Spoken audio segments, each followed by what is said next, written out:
السلام عليكم ورحمة الله وبركاته. ازيكم يا حبايبي؟ الغرزة بتاعت النهاردة غرزة سهلة وجميلة جدا. عايزة بس تمشي على الخطوات بالظبط هتطلع معاكي نفس النتيجة. الغرزة بتاعتنا تنفع غرزة صيفي وغرزة شتوي، ممكن كمان ان احنا نشتغل منها بطانية للبيبي او ندخلها في اللبس. اول حاجة هعمل عقدة البداية. يعني يفضل ان انتي ما تشديش ايديكي في الغرزة دي، يعني تستعملي مقاس ابرة اكبر شوية من اللي الخيط مقترحه عليكي. تمام، هشتغل 5 سلاسل، 2 3 4 5، وهقفلهم على بعض بمنزلقة عشان اكون دايرة. مش هشتغل دايرة سحرية، انا دايما هشتغل الخمس سلاسل في كل وردة وهقفلهم على بعض بمنزلقة. بعد كده هاخد ارتفاع 4 سلاسل، 3 4، هلف لفتين على الابرة، هدخل في الدايرة بتاعتي وهشتغل غرزة عمود بلفتين، هطلع من حلقتين في حلقتين في حلقتين، هلف كمان مرة لفتين وهرجع للدايرة وهشتغل عمود كمان. ده العمود التاني بعد الارتفاع، المرة التالتة اهو كده 3 عمود. بصوا، بعد كده هاخد 4 سلاسل، ده 4، وهرجع للدايرة وهقفل ال4 سلاسل دول بمنزلقة. كده اول بتلة اتكونت معايا. بصوا بالشكل ده، شايفين؟ بعد كده هشتغل البتلة التانية وهاخد ارتفاع 4 سلاسل، هلف الخيط مرتين، هرجع للدايرة. معايا خيط البداية طبعا باخده معايا وانا شغالة على قد ما اقدر عشان انضفه، وهشتغل عمود بلفتين. تمام، انا عايزاكم وانا شغالة تبصوا على الشكل اللي في ايدي بيكون عامل ازاي علشان تمشوا على الخطوات بالظبط. خلاص هكرر، هلف مرتين وهنزل على نفس الدايرة عمود كمان. كل العواميد بتاعتنا في الشغل ده هتكون عمود بلفتين. المرة التالتة، المرة دي مش هعمل 4 سلاسل وهقفل البتلة، لا انا هعمل عمود رابع. تمام، العمود الرابع كده البتلة التانية اتكونت معايا، لان السطر الاولاني من القطعة بتاعتي او زي ما احنا شايفين القطعة اهي.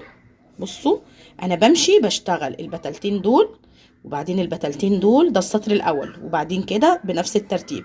لما برجع السطر التاني انا بشتغل القطعة دي زي اي غرزة بشتغلها، سطور رايح جاي.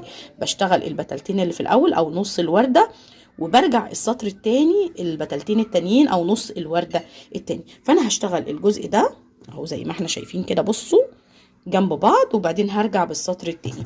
فهنشتغل الجزء ده الاول. انا خلصت كده اول بتلتين، المفروض ان انا انقل على البتلتين اللي بعد كده. هاخد ارتفاع اهو، بس المرة دي هاخد ارتفاع 4 سلاسل وهزود عليهم 5 سلاسل كمان، 3 4 5. دي الخمس سلاسل دول الدايرة اللي هكون بيها بداية الوردة الجديدة، والاربع سلاسل دول اللي هو الارتفاع بتاع اول بتلة. تمام، بصوا انا خلصت الجزء ده بسهولة زي ما انتم شايفين. بعد كده خدت ارتفاع وخمس سلاسل، يعني اشتغلت 9 سلاسل ورا بعض. بعد كده هعد سلسلة 2 3 4، وهاجي في السلسلة رقم 5 وهقفل بمنزلقة عشان اكون الدايرة دي. بصوا المنظر اهو. بعد كده هاخد ارتفاع 4 سلاسل، 2 3 4 اهو. انا عايزاكم دايما تكونوا مركزين في الشكل اللي في ايدي عشان تمشوا بنفس الترتيب. تمام، 4 سلاسل، باجي هنا اهو في السلاسل اللي انا كنت اخداها في البداية، باجي في السلسلة الاولى او السلسلة الرابعة من النهاية كده، اللي هي بعد العمود الاخير اللي انا اشتغلته، بدخل في اخر سلسلة وبقفل بمنزلقة. بجمع كده السلاسل على بعض بالشكل ده. بصوا كده. تمام، هكمل شغل ازاي؟ بصوا الخيط في ايدي اهو، ده العدلة بتاعته. لا انا بجيب الخيط من الجزء ده، يعني بلف الخيط كده. بصوا شايفين انا جبته منين؟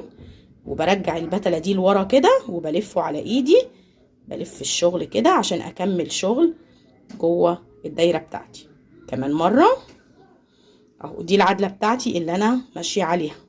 خلاص انا اشتغلت ال9 سلاسل، قفلت الدايرة ورجعت ب4 سلاسل تانيين قفلتهم بمنزلقة في السلسلة الاولى من هنا من بعد العمود. تمام، المفروض ان دي العدلة اللي انا واقفة عليها. بصوا كده بالشكل ده، الابرة اهي. طيب عشان اعدل الشغل بتاعي كل مرة هعمل نفس الحركة دي، الخيط على ايدي اهو وانا ماسكة البتلة الاولى. لا انا هجيب الخيط، همسك البتلة كده، هجيب الخيط من تحت البتلة اهو، او من تحت نص الوردة الاولاني. بصوا برجع الجزء ده لورا كده وبطلعها من هنا من بين الوردتين، بسيب الوردة بتاعتي كده، الخيط اهو بلفه كده وبلف الشغل بالشكل ده اهو، بعد ما قفلت بالمنزلقة طبعا. وببدأ شغل في الوردة الجديدة.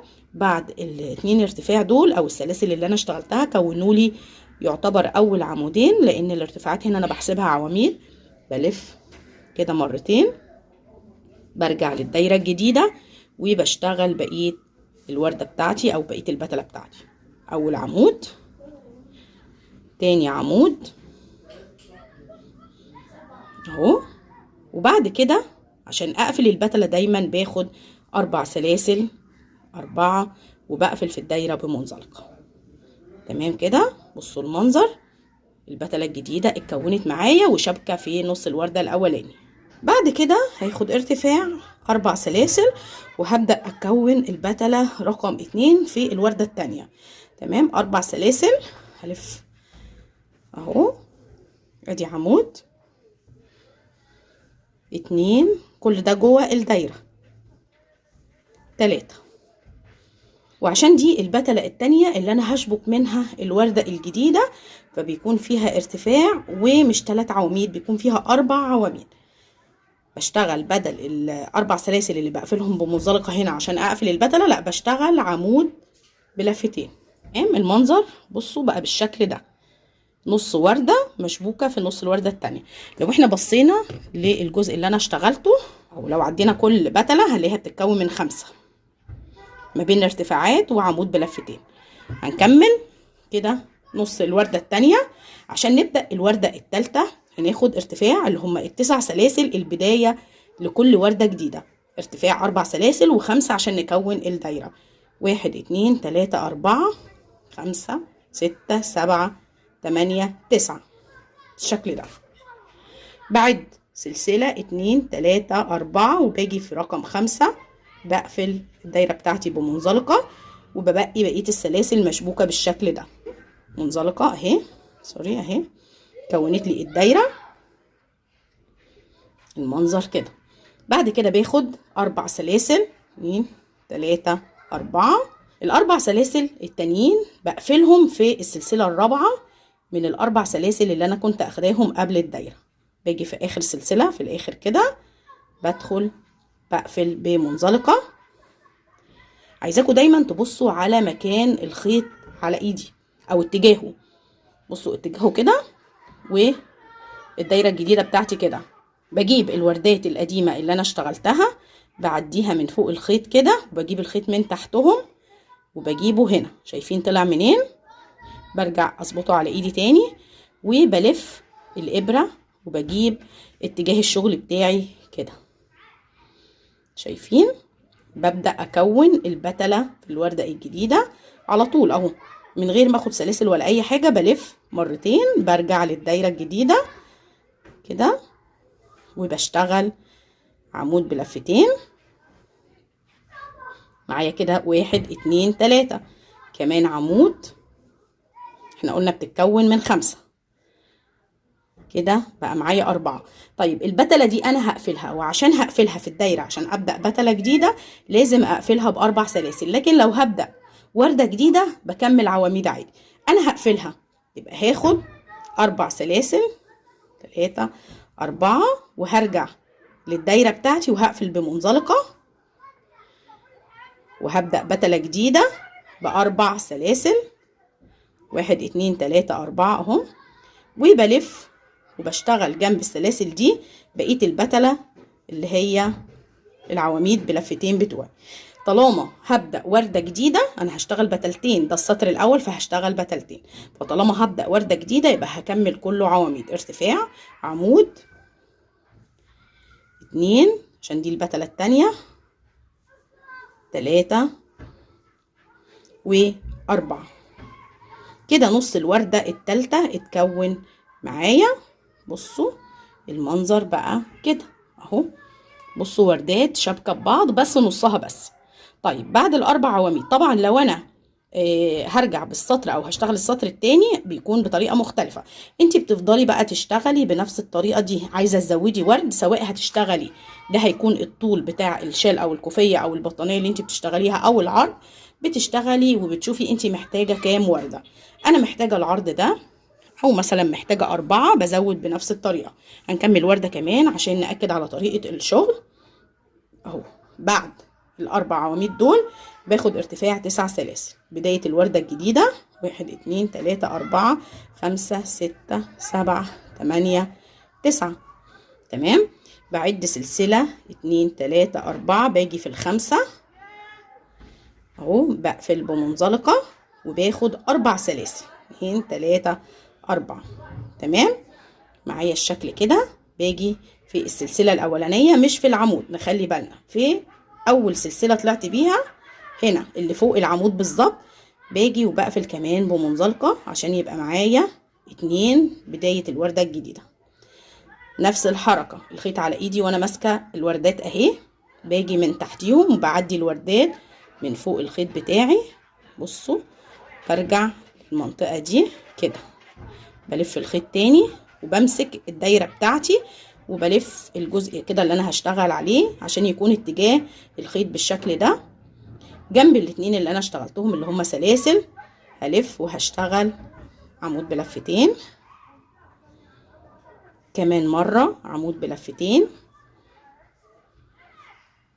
معايا كده 4. انا هقفل البتلة دي يبقى لازم اشتغل 4 سلاسل.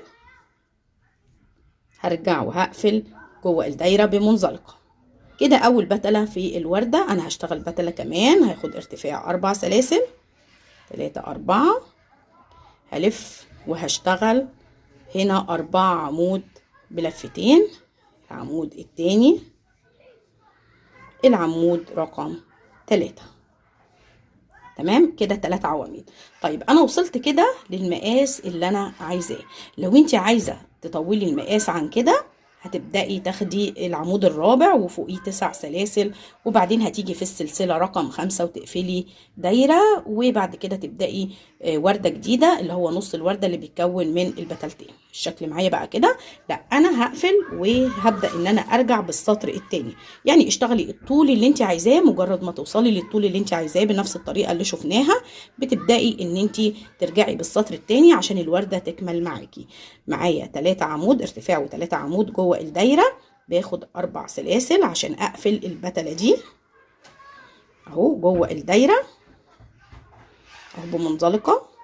بعد كده هنكمل بقية البتلات 3 4. هنشتغل البتلة رقم 3. بصوا انا على اخر وردة اهي، هنلف وهنشتغل 3 عمود بلفتين عشان الوردة تكمل معانا. دي اول وردة هتكمل معايا. العمود التاني العمود رقم 3 والبتلة دي هتتقفل يبقى لازم اقفلها 4 سلاسل ومنزلقة جوه الدايرة اهي. نقفل جوه الدايرة بمنزلقة. ده السطر التاني. هناخد وهنبدأ بتلة جديدة. كل وردة بتتكون من 4 بتلات، ارتفاع 4 سلاسل في نفس الدايرة. هنلف وهنشتغل هنا عشان هنشبكها في الوردة اللي جنبيها، فهنشتغل 4 عواميد بلفتين. يعني البتلة الرابعة مش هقفلها بالسلاسل بتاعتي. هنشوف المنظر. سلسلة ارتفاع 1 2 العمود التالت والعمود رقم 4. انا مش هقفل البتلة دي. الوردة اتكونت معايا زي ما انتوا شايفين. بصوا الشكل بقى كده. دي اول وردة اتكونت معايا. انا هنقل على الوردة التانية على طول اهو. معايا الحلقة على الإبرة، هروح على الدايرة دي على طول، هلف الخيط مرتين وهبدأ البتلة دي بعمود بلفتين على طول مش سلاسل، لأن أنا بنقل من بتلة للتانية فبنقل بعمود بلفتين. أدي عمود التاني التالت وادي رابع عمود. طيب العمود الخامس احنا مش هنشتغل عمود، لا احنا هنشتغل سلاسل عشان انا هقفلها جوه الدايرة عشان ابدأ اللي بعدها. 4 سلاسل هدخل جوه الدايرة وهقفل بمنزلقة. دي الوردة التانية بعد كده ارتفاع 4 سلاسل عشان ابدأ اخر جزء فيها. هلف وهشتغل 4 عمود بلفتين، 1 2 3. طالما هنقل لوردة جديدة يبقى هشتغل العمود الرابع، مش هقفل البتلة بسلاسل. 4. بصوا الوردة التانية اتكونت معايا اهو، الوردتين بقوا شابكين في بعض زي ما انتوا شايفين. الوردة اللي بعد كده انا ماشية معاكم خطوة خطوة بالتفصيل، ما بحاولش ان انا اعدي اي خطوة واقول لكم كملوا بنفس الطريقة، لا انا بشتغل معاك عشان تكونوا ماشيين معايا بالترتيب. خلاص العمود الرابع هلف مرتين، هنقل على الوردة اللي بعدها، هدخل وهشتغل 4 عمود بلفتين في الوردة الجديدة اهي. الوردة الجديدة اهي، العمود التاني، العمود التالت والعمود الرابع. هنقفل البتلة دي طبعا، يبقى لازم نقفلها بسلاسل، 4 سلاسل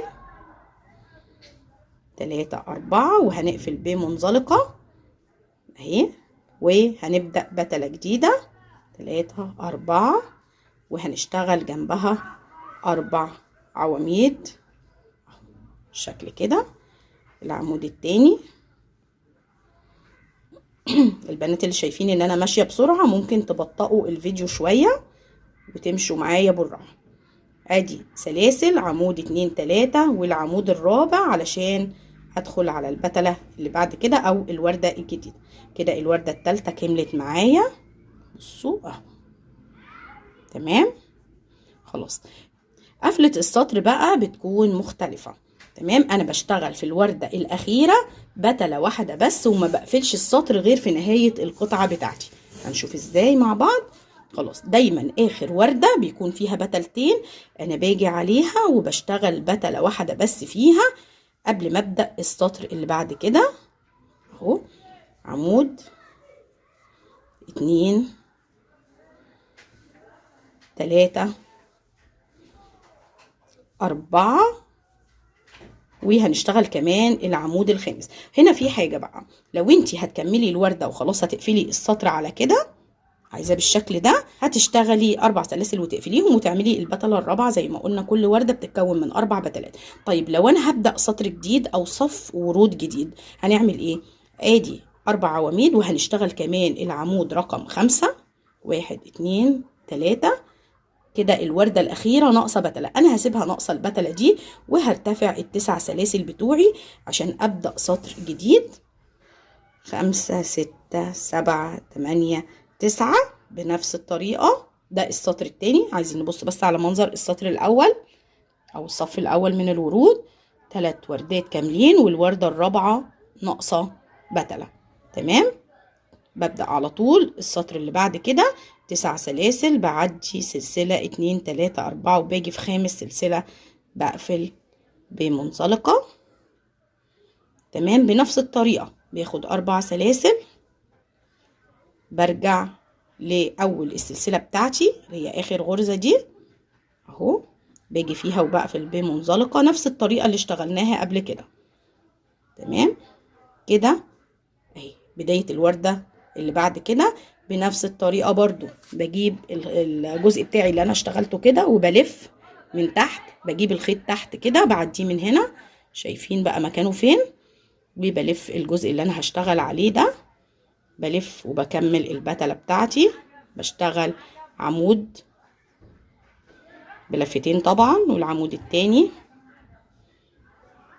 هشتغل العمود رقم 3 1 2 3 اهو. زي ما قلنا البتلة بتتكون من 5 معايا اهو سلاسل و3 عواميد، كده يعتبر 5 عواميد تمام. انا هسيبها كده بنفس الشكل ده. بصوا شايفين انا هبدأ بقى على وردة جديدة على طول، وهسيب البتلة دي بداية السطر بتاعي. هاخد ارتفاع 9 سلاسل 4 5 6 7 8 9، بسيب سلسلة 2 3 4 وباجي على ال5 بقفل بمنزلقة بنفس الطريقة 4 سلاسل 3 4 تمام. بصوا باجي على السلسلة اللي فوق العمود بالظبط دي وبقفل بمنزلقة. تاني الخيط بتاعي لازم يكون في الجزء ده، بشيل كل الجزء اللي انا اشتغلته كده، بعديه من فوق ايدي وبدخل تحتيه كده بالشكل ده. بصوا انا فين اهو، علشان تكون عدلة الدايرة بتاعتي بالشكل ده. بلف اهو، بدخل وبشتغل عمودين ورا بعض جنب الاتنين سلاسل اللي انا اشتغلتهم الارتفاعين دول. العمود التاني ده يعتبر رابع عمود في الصف. زي ما قلنا قبل كده كل بتلة بتتكون من 5 عمود، سواء سلاسل او عمود بلفتين. خلاص هنبص المنظر كده. بصوا لو فردناها كده، انتي دايما تكوني شغالة وعينيكي بترتب زي ايديكي بالظبط، يعني انتي بترتبي بعينك زي ما انتي شغالة بايديكي.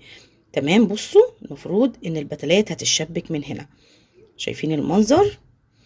طيب هاجي على البتلة اللي عليها الدور، يعتبر انا شبكت البتلة دي. هاجي على البتلة اللي عليها الدور، هاجي على السلسلة الرابعة من هنا، شايفين المكان ده؟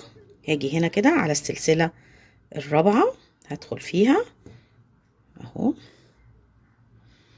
تمام. انا سبت خلاص الحلقة اللي في البتلة اللي انا شغالة فيها. هاجي هنا في السلسلة رقم 4 عشان ابدأ ان انا اشبك البتلات مع بعض. هاخد الحلقة اللي انا سايباها دي اهو كده، هعديها من السلسلة الرابعة، هرجع بالخيط على ايدي وهكمل كده. البتلة اتشبكت، المفروض ان انا هقفلها. هاخد 4 سلاسل، 2 3 4، وهرجع في الدايرة وهاخد منزلقة. تمام كده البتلة دي اتشبكت. طيب هنعمل ايه بعد كده؟ هناخد ارتفاع 4 سلاسل عشان نبدأ بتلة جديدة. طيب المفروض وانا شغالة بشبك، انا خدت 4 سلاسل في البتلة التانية اهو بالشكل ده. المفروض ان دي البتلة اللي عليها الدور هشبكها. هاجي في السلسلة الرابعة من هنا. تمام. بعد ما اخدت ال4 سلاسل هاخد الحلقة بتاعتهم، هسحبها كده علشان اشبك البتلة في البتلة اللي في السطر اللي قبله، وبعد كده هشتغل على طول اهو العواميد بتاعتي. 1 2 3 والعمود الرابع. انا اشتغلت العمود الرابع ليه؟ ما قفلتش ليه بسلاسل ورجعت قفلت البتلة في الدايرة؟ انا اشتغلت العمود الرابع علشان انا هبدأ وردة جديدة، فطالما هبدأ وردة جديدة بكمل عواميد. انتوا شايفين التشبيك عامل ازاي؟ بصوا اهو بالشكل ده. خلاص هنبدأ وردة جديدة بنفس الطريقة اللي اشتغلنا بيها بداية الوردة دي علشان نشبك في البتلتين اللي تحت دول. هنعمل ايه؟ هناخد ال9 سلاسل بتوعنا، 1 2 3 4 5 6 7 8 9. هعد سلسلة 2 3 4 وهاجي في الخمسة هقفل بمنزلقة. بعد المنزلقة باخد 4 سلاسل، 3 4. شايفين المنظر كده اهو. باجي هنا في السلسلة الأولى دي بقفل بمنزلقة تاني. تمام. خلاص كده بداية الوردة الجديدة اتكونت معايا. طيب انا عايزة انقل الخيط بتاعي هنا عشان اكون على عدلة الشغل. باجي كده، بصوا هوريكم ازاي. شايفين المنظر كده؟ بتيجي كده بترفعي وبتعدي الشغل بتاعك كده من فوق الخيط اهو، شايفين؟ وبتجيب الخيط من هنا. شايفين انا نقلت الخيط فين؟ تمام. بمسك الخيط اهو من فوق، شايفين الشغل تحت اهو. خلاص وبلف كده بنفس الطريقة. معايا 2، بكمل عمودين في نفس الدايرة قبل ما ابدأ ان انا اشبك. ادي اول عمود، العمود رقم 2. تمام كده. خلاص بصوا المنظر اهو، شايفين؟ هنعدل تاني اهو اهو، بصوا المنظر. تمام. هقفل فين؟ السلسلة الرابعة اهي في البتلة، هدخل فيها. الخيط بتاعي فين؟ كده اهو. الحلقة اهي هسحبها بالشكل ده. امسك الخيط وهاخد 4 سلاسل، 2 3 4، وهقفل في الدايرة بتاعتي بمنزلقة. سوري اهو كده منزلقة. وهبدأ بتلة جديدة، 1 2 3 4 سلاسل. اشبك فين؟ طبعا وانتي ماسكه الخيط، انا عشان بصور بس فعماله اتحرك كتير، لكن طبعا عشان انتي بتكوني ماسكه الخيط في ايديكي والقطعه اللي انتي شغاله فيها الموضوع بيكون اسهل بكتير جدا، ما بتاخديش وقت خالص وانتي شغاله. اهو بعد ال4 سلاسل باجي في البتله اللي عليها الدور في السلسله الرابعه كده. تمام، بتيجي في السلسله رقم 4 بتسحبي الحلقه بتاعتك وبتكملي شغل عادي جدا. وسحبت الحلقة بلف وبشتغل ال4 عواميد في البتلة التانية، 1 2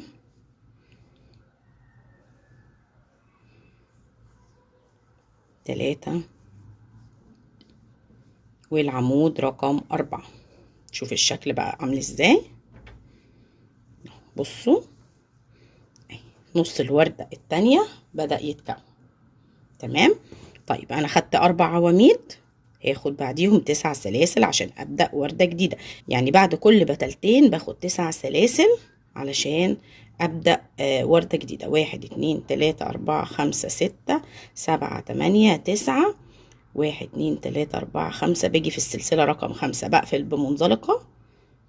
بعد المنزلقة باخد 4 سلاسل، 2 4 اهو. برجع للسلسلة الأولانية بقفل فيها بمنزلقة. بصوا عدلة الشغل بتاعي، عدلة الشغل اهي، شايفين عدلة الشغل اهو.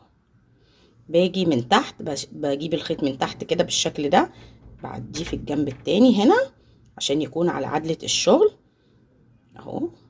شايفين بشتغل عمودين وبرجع اشبك. ادي اول عمود، العمود التاني اهو. بصوا الشكل كده اهو. لو فردنا القطعة هنلاقي العدلة كده اهو. البتلة اللي عليها الدور بدخل في السلسلة الرابعة كده، الحلقة دي بسحبها.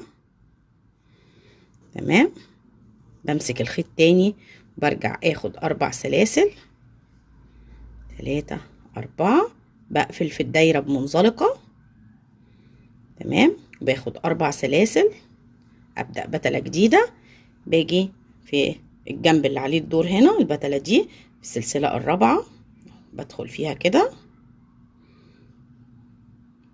تمام، باخد الحلقة عشان ارجع اكمل البتلة بتاعتي.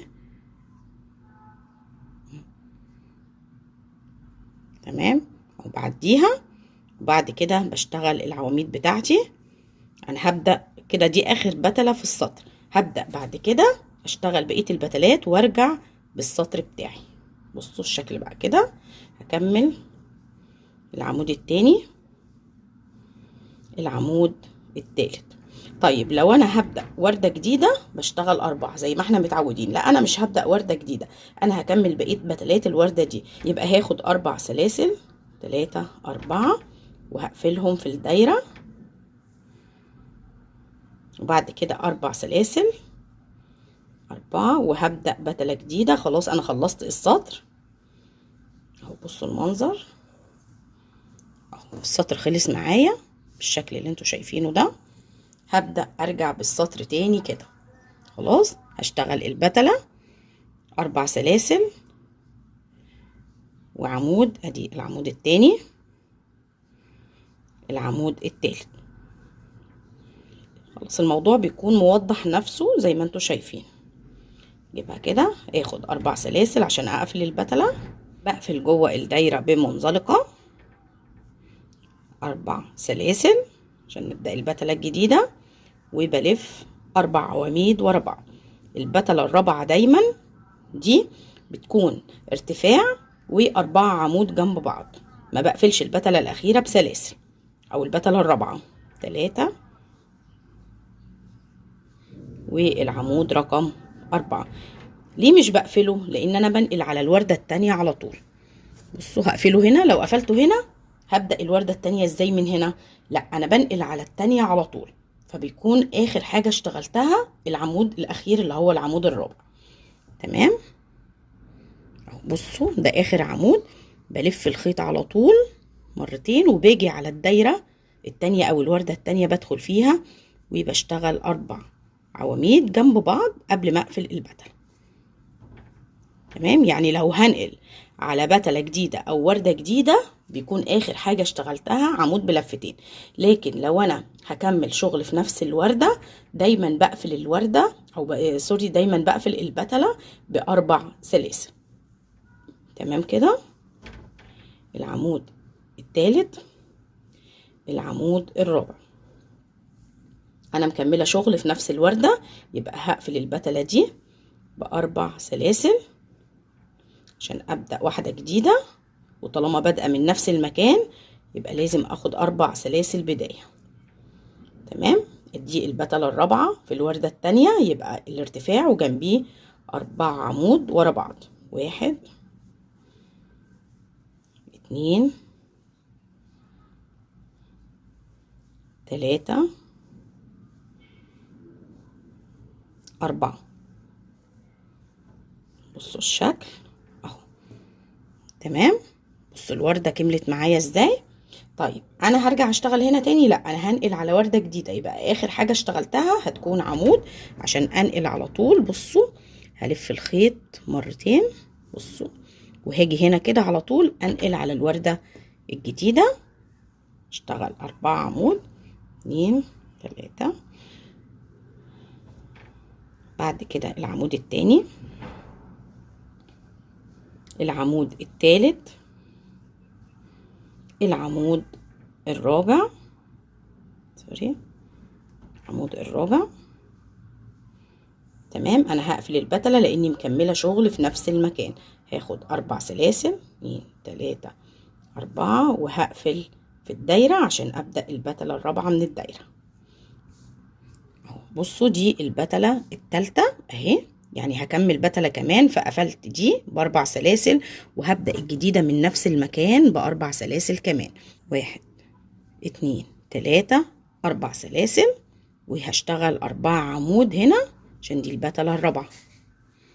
ادي اول عمود، العمود التاني. ما تلاقي المكان بقى ضيق عليكي كده، الدايرة بقت ضيقة وبتشتغلي العواميد على الاخر، وسعي لنفسك كده.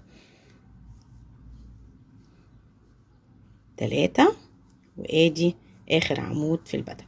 كده الوردة كملت معايا. بصوا المنظر بقى كده بدأت تظهر وتوضح، والمنظر بقى جميل جدا. تمام، بصوا احنا ماشيين فين. خلاص انا هكمل بقى اهي، خلاص 4 عواميد هنقل على طول اللي هي الوردة اللي كانت ناقصة دي، فيها بتلة واحدة بس. هلف كده وهشتغل باقي البتلات بتاعتي. ادي اول عمود، العمود التاني،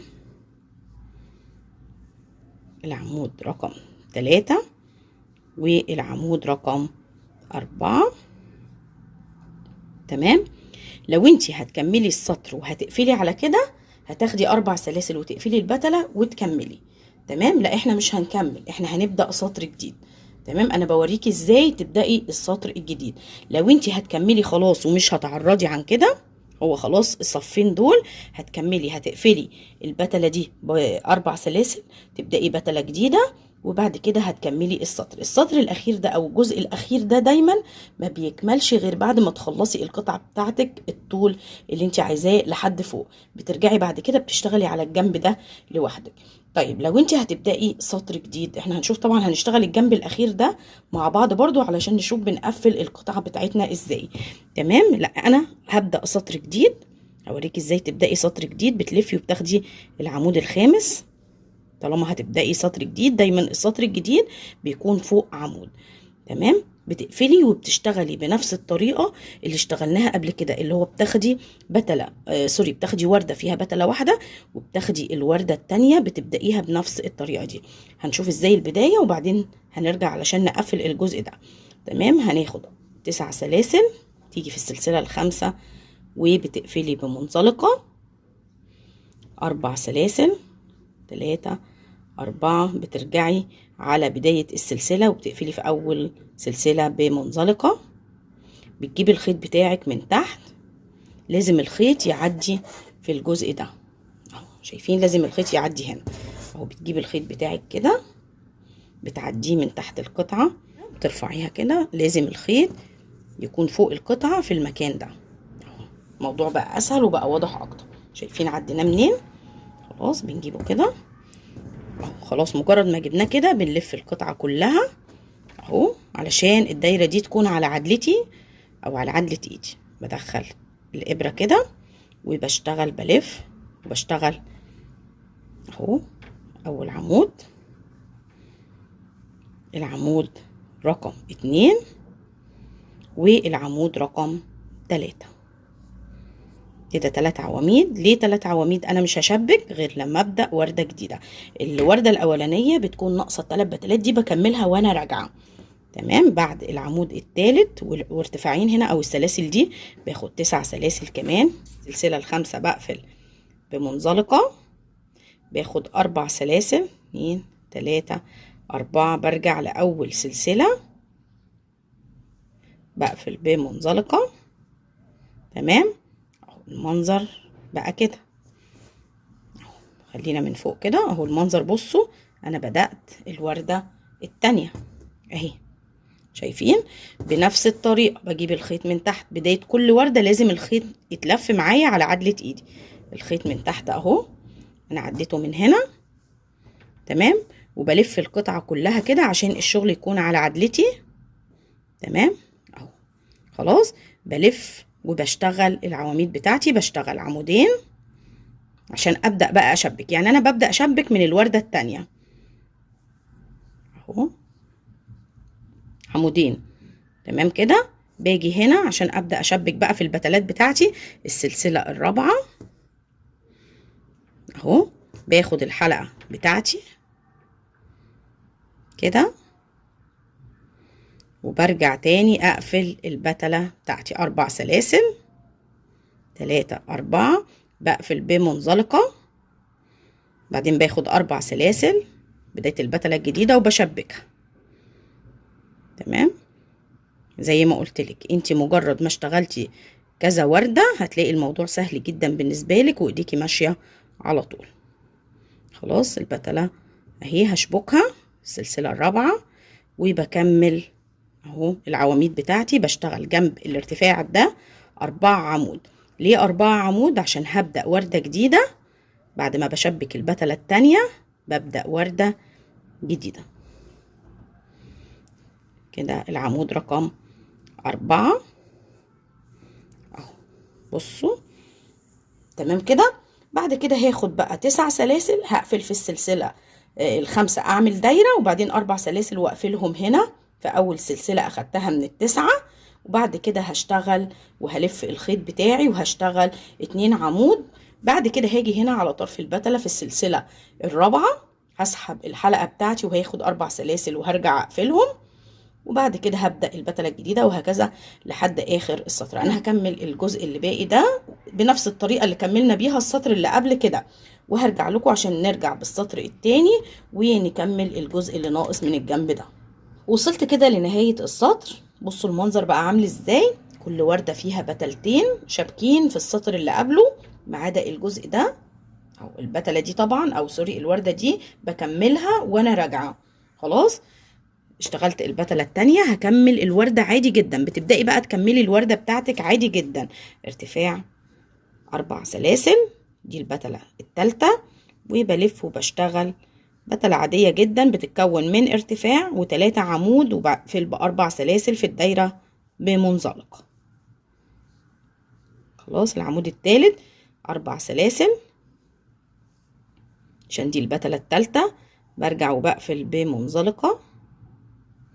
ببدأ البتلة الرابعة اللي بشتغل فيها ارتفاع، وجنب الارتفاع 4 عمود 1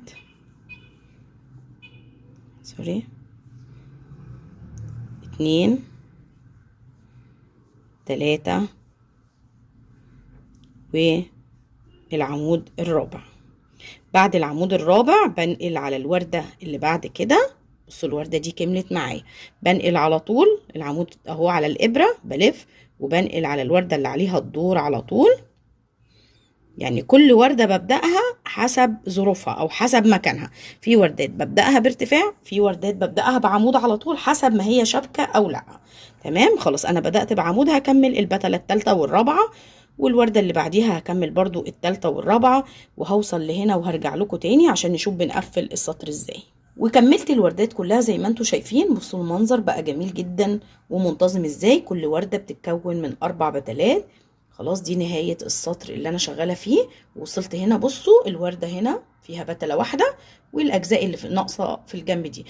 خلاص زي ما شفنا بداية السطر كل مرة بتتكرر بنفس الطريقة.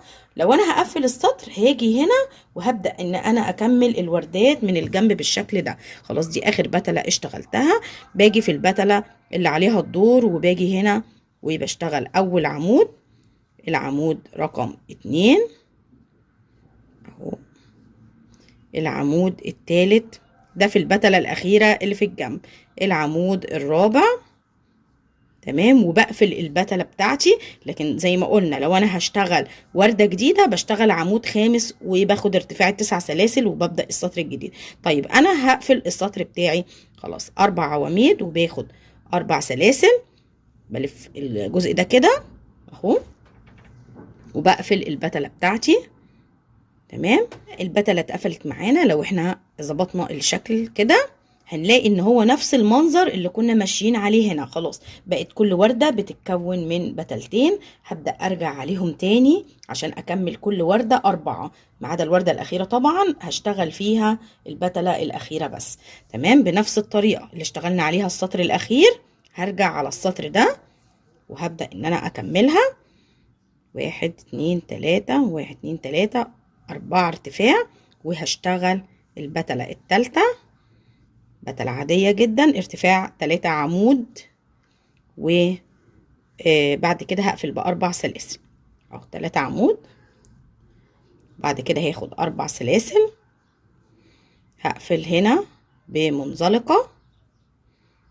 بعد كده هرتفع للبتلة الجديدة. خلاص هشتغل البتلة الرابعة. في اغلب الوقت طالما هشبك في بتلة بعد كده او في وردة بعد كده بشتغلها ارتفاع و4 عمود جنب بعض. 2 3 والعمود الرابع، وبنقل بعد كده على الوردة اللي عليها الدور. بصوا كده بلف الخيط وباجي على الدايرة على طول مباشرة وبشتغل اول عمود، العمود التاني، العمود التالت،